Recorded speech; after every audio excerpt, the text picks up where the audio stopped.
I want to talk about cleaning oven racks. Many years ago, we did a video talking about how to clean your oven racks using a bathtub and laundry detergent. It was wild. And since then, I've learned a few things. So in this video, I'm going to show you 2 updated and simplified techniques. We're going to talk through each one of them, and at the end, you'll see the results and find out which one indeed works faster and better. So we took 3 of these dishwasher tabs and put them into a bin. Now this step was important. We added boiling water to fully dissolve the tabs. That was really important because that activates them. Then I added in the rack and I filled up the tub with hot water. Initially, we were going to let this sit for much longer, but we came back after lunch, which was only 3 hours after we had set this up, and it had already significantly loosened the dirt on the rack. So we figured, all right, let's give it a scrub and see what happens.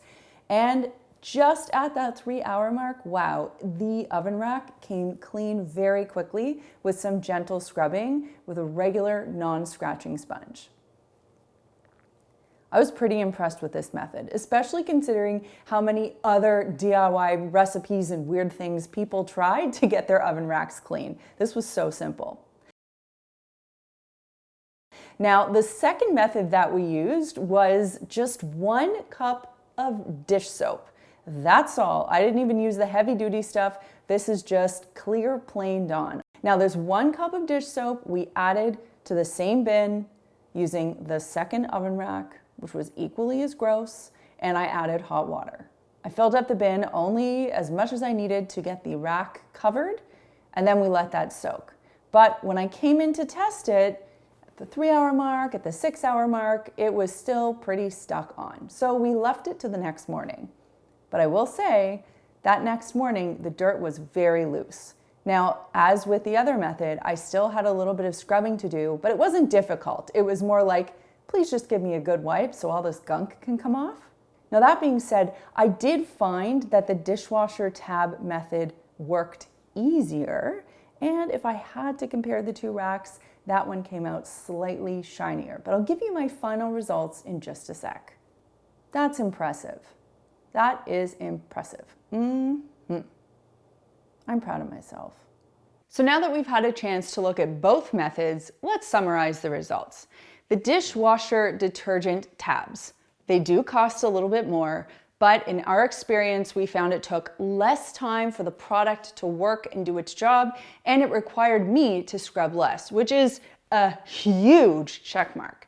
Now, the dish liquid did work. It just required more time to soak, and I did have to scrub a little bit more, but it did cost less. Molly has been my cat for 12 years. We got her after she was about 3 months old, and I got introduced to the world of pet hair. So in this video, I'm going to show you 5 different ways that you can deal with copious amounts of pet hair, whether it's from your cat or your dog. So Molly likes to hang out here, and one of the ways that you can quickly get rid of pet hair if you don't want to bring out a vacuum or another tool is to use rubber gloves. They don't have to be wet. In fact, they work really well if they're dry. Now I've got these big pieces of fluff here. I can deal with that later, but I want to show you how this technique works. You're just going to apply pressure to the surface,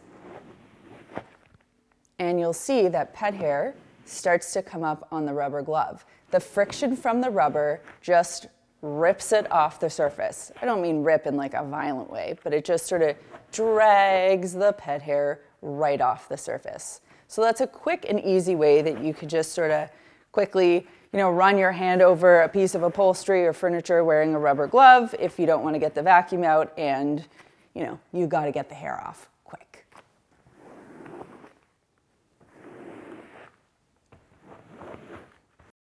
This cat refuses to sit on a pet bed and just makes herself at home on our furniture. We have these performance velvet kitchen chairs, which are actually pretty easy to clean, but all upholstery can be easily wiped down with a dampened microfiber cloth. This just has a little bit of water on it, and Molly, if you'll excuse me, I'm just going to demonstrate how this works. Thank you. Thank you so much. I'm just going to take the microfiber cloth, and I'm going to work in quick strokes like that, and you'll see the hair just comes right off. Again, it's that friction that just gets caught with the microfiber and easily sweeps off. This is another performance velvet piece of furniture we have in the house that Molly has pretty much taken over for herself. And the thing I find most challenging about cleaning this is the uneven surface, particularly the little tufts. So I have two techniques I'm gonna show you. First, I have to get rid of Molly. Here, go get it. First up, vacuuming makes a lot of sense here, but keep in mind you have to use the right tools with your handheld vacuum.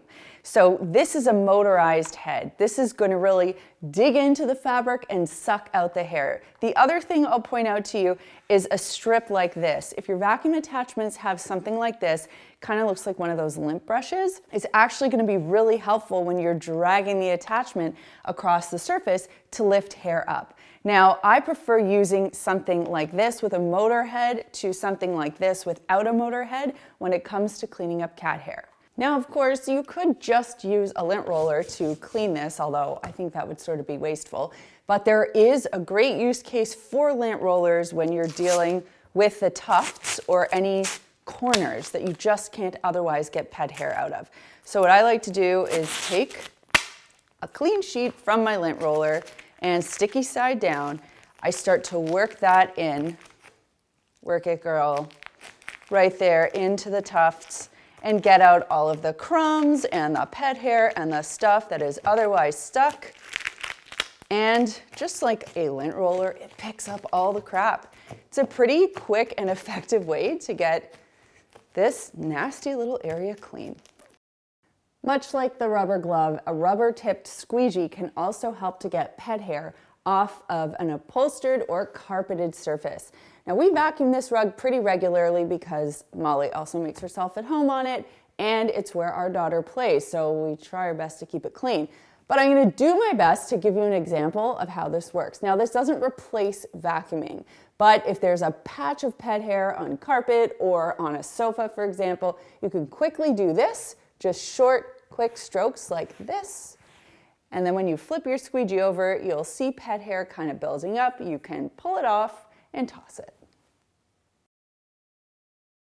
Rather than thinking of stainless steel as stainless, think of it as stain resistant. And in this video, we are going to talk about various ways that you can clean and maintain your stainless steel and deal with fingerprints, stains, and more. The good news is taking care of stainless steel is really easy, and the more you complicate it, the more you increase your risk of ruining it. Stainless steel has an invisible protective shield made from chromium oxide. That's probably more nerdy than we need to get, but what you need to know is that you can ruin that layer, that invisible protective layer, by using the wrong products or tools. So we're just going to talk about how to do the right thing, and then if you have any issues, we're going to talk about corrective measures. There are 4 key problems you will see with your stainless steel if not maintained correctly. The first, fingerprints. Second, rust. Third, scratches. And fourth, water stains. When choosing products to use to clean your stainless steel, I want you to keep it simple. So of course, I've got my super basic dish soap right here because that's what I use to clean my stainless. I put about ½ teaspoon of dish soap in a spray bottle. I fill the rest with water, give it a little shake, and that is what I use to clean my stainless. Reason being, dish soap is a surfactant. It's going to lift dirt to the surface and make it easy to clean. If you're using an appropriate cleaning tool, like a flat weave microfiber cloth, this one's by Maker's Clean, you're not gonna see any streaks, so that's a bonus as well. All right, we definitely marked up the front of the fridge just to really punctuate the point. And what I'm going to start with is just spraying from the top to the bottom this panel with my soapy water mixture. And I'll give it a little bit of time to work, but not too much. Soap and water is pretty effective at what it does. Now I've got my cloth and I folded it into quarters, which is how the pros do it. And I'm going to use a technique called the S pattern. This is so that I cover the entirety of the panel without leaving streaks and without wasting energy. So the way it works is I start at one corner, I sweep my way over to the next, and then I kind of create an S like so. And what I'm doing here is, first of all, I'm working with the grain of the stainless steel, which is always what you want to do to avoid streaking. Second, you'll see I'm not missing a beat, right? I'm going corner to corner, edge to edge, and see, I'm not wasting any energy. I'm just doing my thing. I'm not working in aggressive circles, tiring my arm out. It's really the laziest approach, and it gets you the best results. And if you want to make sure that it's streak-free, you can always just sort of stand at an angle, like what I'm doing here. The light will hit differently, and I can assess for anything that's missed. But again, because I'm using the right technique and the right tool, there are no streaks. If your stainless steel has watermarks, or you're noticing that there's more hard water staining on your stainless steel, those would look like invisible drip marks. You might want to swap out some vinegar for about half of your water solution, and that's going to help deal with watermarks on a regular basis. Now, if you have heavy-duty watermarks, what you might want to do is coat a paper towel in some vinegar and just apply it straight onto the surface. Let it sit there for a few minutes. That's going to help break down some of that mineral buildup. And then you can use this product right here that we made with dish soap and water, spray it on, and wipe it away with a flat weave microfiber cloth. I don't have any watermarks on my dishwasher, but I'm still gonna demonstrate the technique for you because I care about you and I see you. So I've got my white vinegar right here, and I'm gonna pour a little bit of it into a bowl, just about that much, maybe that's a tablespoon or two, and I'm going to saturate paper towel in the vinegar, like so. Now, vinegar is great at breaking down mineral deposits, which is why we are doing it this way. And then you're just going to apply it like this onto the finish. And if I play my cards right, it should stick. Lovely. So let's say I had a watermark under there. I'm just going to let it sit for 5-10 minutes. It'll do its thing. It'll start to dry. And then when that's done, I can remove the paper towel, which should remove all of that buildup. Then I'll finish off by using the spray and wipe technique that I demonstrated on the fridge. And that should give the nice even finish. And of course, if I really want to step it up, I can finish this off by putting the oil on there and giving it that beautiful factory ready shine. And just before we move on, if you are interested in one of these beautiful flat weave cloths, these are available at makersclean.com. They are called our glass and electronics cloth. They come in a 2-pack, and you can use the code YouTube10 to save 10% on your next purchase. I've got a link for you down below as well. Now, if you have rust stains on your fridge, little spots where that chromium oxide layer has come off, there are 2 ways that you can deal with that. First, you can use a little paste of baking soda and water. You can just gently use your finger in a very small circular motion to rub out that little spot. You want to be gentle. Then you can rinse it, wipe it clean with a flat weave microfiber cloth. And then you want to finish up by spraying product on and allowing it to sit for a minute and then wiping it down. If you notice that the rust stains are heavier, you might want to level up to a product like Barkeeper's Friend. The name of the game with Barkeeper's Friend is to always keep the product wet. If you're using the powdered version, you've got to make sure that you make a paste and you work quickly. Alternatively, you can look for the liquid version of this product, and then you don't have to sweat it as much. Now, to provide a nice consistent finish to your stainless steel, let's say you want to give it a glow up, like a showroom floor glow up. What you can get is a little bottle of mineral oil. Now, this is a little trick that they actually use in manufacturing facilities and showrooms to get their stainless steel shining, and it just gives that beautiful, consistent finish. What you want to do is get a little piece of paper towel and put about a nickel size, or if you don't live in North America, like half an OK sign size drop of mineral oil on the paper towel. And then you want to rub it into the surface evenly. All right, so I've got my mineral oil here, and I'm just going to put kind of that nickel. Okay, it's getting a little bigger, but you know what I'm saying. A dab about that big. And I'm going to rub it in to this panel of the fridge. Again, using that same S pattern to initially apply the product. And then it's okay to use the buffing motion because you've got to buff in the oil and you want to get rid of any excess. Now, initially you'll see that it kind of looks like, hey, there's a bit of a thick layer of oil here. But once we rub it all in, much like when you do this on a cutting board, you'll see that you get a nice even finish.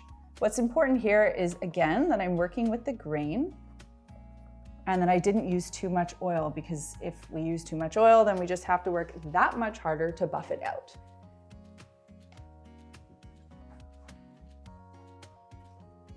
This is kind of like polishing a car. And once it's done, you have this beautiful, consistent finish that doesn't leave any fingerprints or streaks behind. This is like the finishing touch when you're cleaning your stainless steel and you just want to make it look absolutely perfect. This is what you do.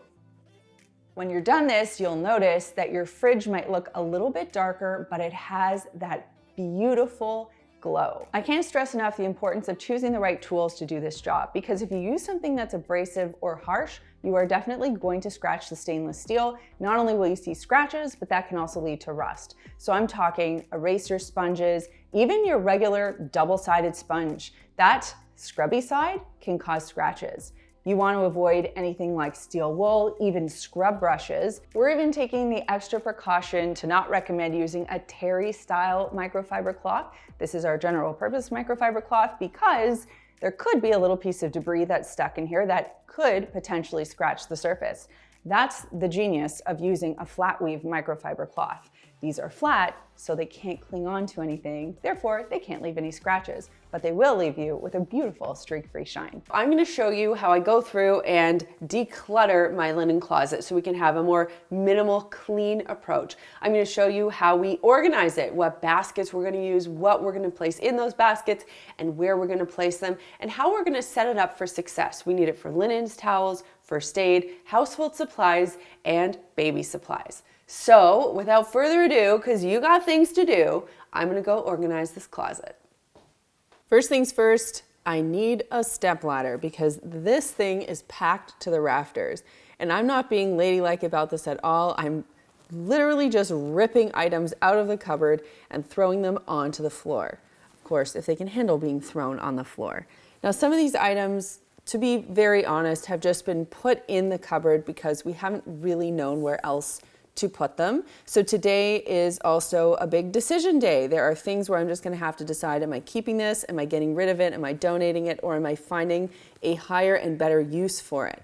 So sometimes I find when you're cleaning out these cupboards, those are the tough decisions that you have to make, and that's why we tend to procrastinate. Now, there are definitely things in here that I need to be mindful of. You know, we've got our first aid kit, we've got garbage bags and baby supplies. So coming up with an organization structure is really important. And because I am significantly shorter than Chad, I know that there are things that I will use less frequently that I can easily put up at the top, and things that I will want to have more readily accessible for me because I'm not always going to have the stepladder there. Look at this pile. I'm proud. I'm proud. I'm a little embarrassed, but I'm proud. Back to the stepladder, and I've decided I'm going to put all of our paper supplies up at the top first. Now, when it comes to toilet paper, I don't tend to just do one roll at a time in the bathroom. I'll have a few, let's call them satellite rolls, under the sinks so that I can readily access them if needed. So the other stuff is going up there in longer term storage. I'm also taking these items out of their packages because I just find them easier to organize. I know some people feel like, no, you should leave them in packages, but for me, I'm very happy to have them unpackaged. So that goes for paper towel as well as tissue. And now I've got these matching but mismatched size-wise boxes that I'm going to use for various purposes. In our house, we do have a lot of lint rollers, so they are getting their own feature box. And then our first aid kit is getting an upgrade to this basket. So I'm going to put everything in there as organized and nicely as possible, but also I'm not being too precious about it. Like I'm kind of jamming it in there. You know, it's first aid kit. I don't have to spend hours on it. I've got my old sewing kit. Do you guys have that Danish butter cookie tin that you use for your sewing kit? Do you use a sewing kit? I don't, but I have it there just in case one day I need to. On the bottom is where I'm keeping all of our baby supplies, so diapers, wipes, and even the bags that we use for the diaper pail in Riley's room. Here I'm just sorting through some products that I know we won't likely use, so I'm going to put that to the side for disposal. Oh, was anybody a brownie or a spark or a Girl Guide? This is something I've always kept in my linen closet. I just can't get rid of it, and the linen closet seemed to be the right place to keep it. Now I'm sorting through all of my towels. We have a ton of mismatched towels in our linen closet, let alone linens. So we're taking all of the towels that we don't use on a regular basis and we're putting them downstairs in our basement for our pool. But the ones that we use every day for showering are the ones that we're going to be keeping up here and organizing. I'm also just going to fold our linens. Currently we have way more linen sets for Riley than we have for ourselves, but that's fine. Folding it nice and neatly is really important. I always like to have the folded edges facing out and then the messy edges facing the wall. This little basket for washcloths, again, I'm not being too precious about it, just folding them up and putting them in there. And folding the towels is what I'll finish off with. Now, what I want to tell you is this. When you have towels, it's always good to have a few consistent sizes. They fold up nicer and they're easier to categorize. And also make sure that you fold them consistently so that everything looks neat. I like to fold them in half, so top over bottom, and then I fold them side to side, and then I fold them either in half again or in thirds. This linen closet now feels so much airier and so much more functional. It took me about an hour to do this, but I am really happy that I did it. During the closet clean out, you might have noticed that I found my brownies sash. Okay, if you're not familiar with brownies, you might know Girl Guides or Girl Scouts or Cub Scouts or Eagle Scouts or whatever, Scouts or Guides or whatever. It's this, little groups of kids and you do like fun outdoorsy things. You get sashes and you can put different badges on them and you can get little bars, and I don't even know what these things stand for anymore, but they meant a lot to me when I was growing up. And when I see this little sash, I've just never had the heart to get rid of it because I loved brownies so much. Like even pulling this out just made me feel really nostalgic, and that little brown dress, it was all so cute. Anyway, I have this and I have some other, just a few little sentimental random items in my linen closet that I cannot bring myself to get rid of. Not that I'm like hoarding it up in there, but I just, there are a couple things that I want to keep that are important and sentimental to me. So I'd love to know in the comments down below, what are some of the sentimental or random things that you keep in your linen closet? I'm sure it can't be much worse than a brownie sash, or can it? I'm focusing specifically on daily maintenance of a kitchen stainless steel sink, but you can adapt and apply this to a porcelain bathroom sink or a granite kitchen sink or any combination between, depending on what you need based on the products, tools, and techniques that are safe and appropriate for the type of sink that you have. When it comes to daily maintenance of the kitchen sink, this is something that I would do after the end of a day when I've cleaned the kitchen, everything has landed into the sink, there is some nastiness hanging around at the bottom, and I want it to look relatively beautiful, and I don't want it to stink. The first thing I would do, and I'm not going to do it this second, but I would run water and rinse any remaining debris down the sink and have everything end up in the sink traps. These guys.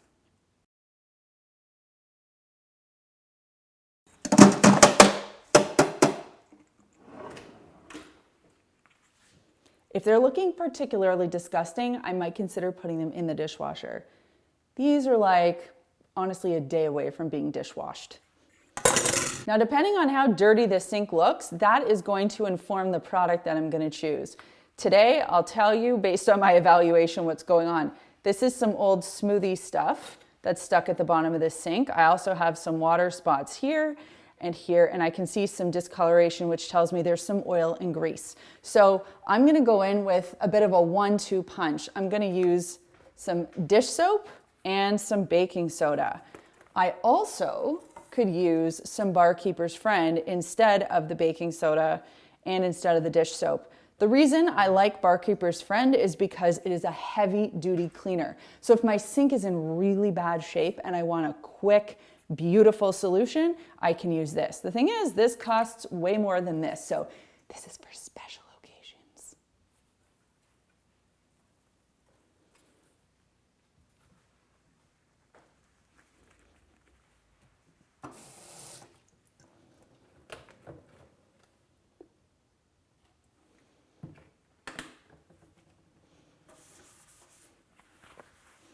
You'll notice I'm not running any water. I have a wet sponge, the sink is somewhat wet, and I'm going to work the product in before I start rinsing. Oops, except for that little moment right there. And I'm being pretty thorough with my pressure. I'm working my way from the top around the bottom.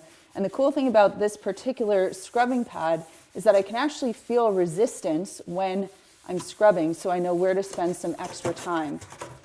Now, one thing you want to make sure you're doing is removing your drain cover and sort of swirling your way right down in here, because this is where a lot of stains, odors, and discoloration like to hang. I'll also spend a little second or two cleaning the drain cover, because why not?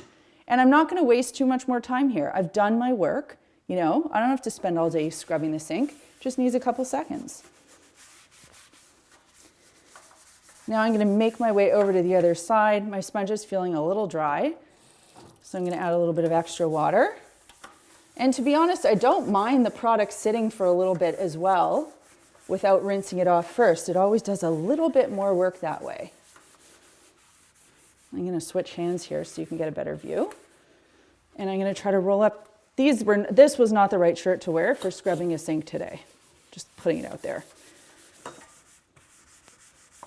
So because I did a quick visual inspection before, I know we have some remnant smoothie over here. So I'm going to give it a little bit of extra TLC down right here at the basin. If you're concerned, if you're like, did I get it all off? You can always just run your fingers along the bottom of the sink. And if you feel any graininess or resistance, you'll know I still have more work to do. That way you're not wasting your time rinsing, looking, rinsing. Who's got time for that? The first thing I'm going to do is rinse this little cloth here before I rinse the rest of the sink. That way I don't need to rinse it in a clean sink. We would not want to do that. Just getting rid of the soap and the debris. Going to wring that out. And now I'm just going to start slowly but surely working my way around the sink. I'm trying to waste as little water as possible. And this is the other thing. If you use too much product, you're going to have to be rinsing for a really long time. So using just the Goldilocks, just the right amount of product, it's going to mean that you don't have to rinse and waste a ton of water either.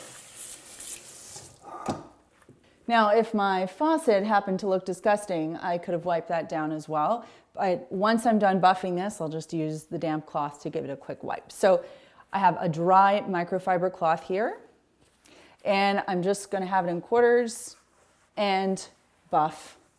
Now, again, I'm doing this slowly and romantically for you because I'm filming a video, but when you're doing this, this should take like 7 seconds per sink. I don't want you spending a lot of time on this because in the grand scheme of your life, it's not that important. That didn't take very long, and my sink looks amazing.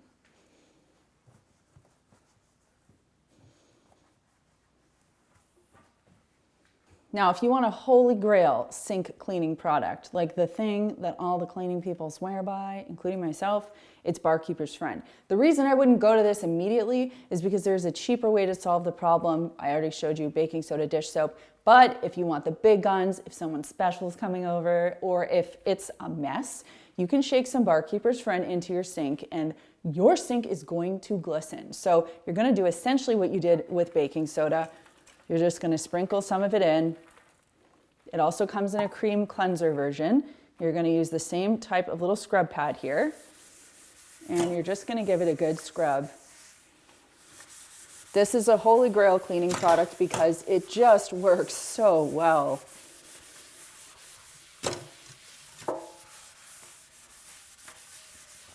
What I love about the results of Barkeeper's Friend is it not only scrubs and scours your sink, but it leaves it with this unbeatable shine. You'll see in a sec.